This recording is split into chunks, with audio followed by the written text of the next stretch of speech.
এখন হচ্ছে identification of I. ফার্স্টে হচ্ছে স্ক্লেরা। স্ক্লেরাটা এই যে সাদা অংশটা যেটা থাকবে সেটা হচ্ছে স্ক্লেরা, আর ওপরের যে পর্দার মতো অংশটা থাকবে সেটা হচ্ছে কর্নিয়া, আর এই স্ক্লেরা আর কর্নিয়ার মাঝে যে এই জাংশনটা সেটা হচ্ছে লিম্বাস। তারপরে আইটা এই যে যোগ করার পরে এখানে যেই অংশটা অ্যাটাচড হচ্ছে রাউন্ডের মতো, এই যে এই দুটো অংশ কি বলছো আবার বলতো? আইটা যখন আমরা এই যে অ্যাটাচড অবস্থায় থাকবে তখন যেই এই যে সাদা অংশটা যেটা অ্যাটাচড হচ্ছে এখানে এটা হচ্ছে পিউপিল। আচ্ছা, এই অংশটা হচ্ছে পিউপিল, ঠিক আছে। আর পিউপিলের পরে যেই একটা কালো অংশ থাকে এই যে এটা হচ্ছে আইরিশ। এই যে ডিপ কালো।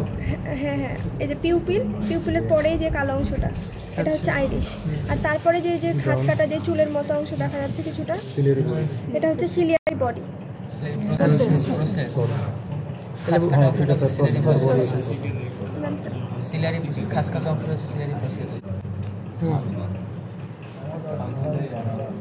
এই যে খাঁজ কাটা অংশগুলো থাকবে আইরিশের পরে এটা হচ্ছে সিলিয়ারি প্রসেস। আর তারপরে যে ডিপ কালো অংশটা সেটা হচ্ছে করোয়েড।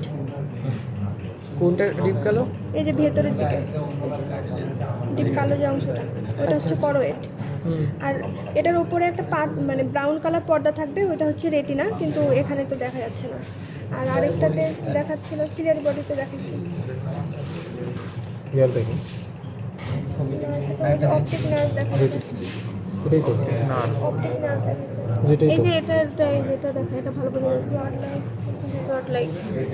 আর এই যে রড লাইক যে স্ট্রাকচারটা সেটা হচ্ছে অপটিক নার্ভ। এটা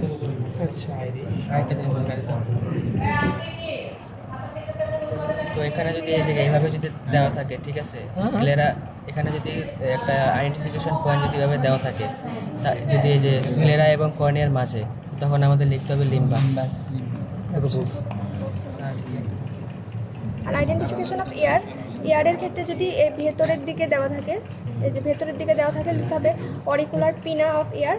আর যদি অরিকুলার কার্টিলেজ অফ ইয়ার, আর হচ্ছে যদি এইখানে দেওয়া থাকে তাহলে লিখতে হবে যে এয়ার পিনা অফ ইয়ার।